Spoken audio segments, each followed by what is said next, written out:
Nandito ako ngayon sa strawberry farm. Unfortunately, wala pang wala pang bunga yung mga strawberry. Ayan, wala pang bunga. So, off season ng strawberry, wala pang bunga. So, yung mga tinitinda na lang strawberry dito, galing doon sa Benguet. Galing sa Benguet.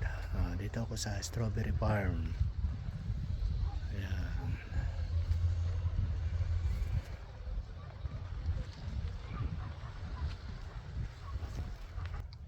Init.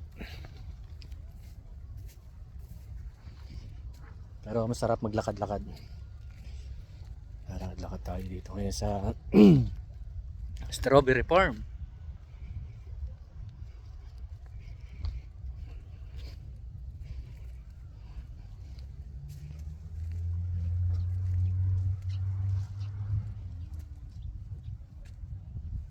Ayun.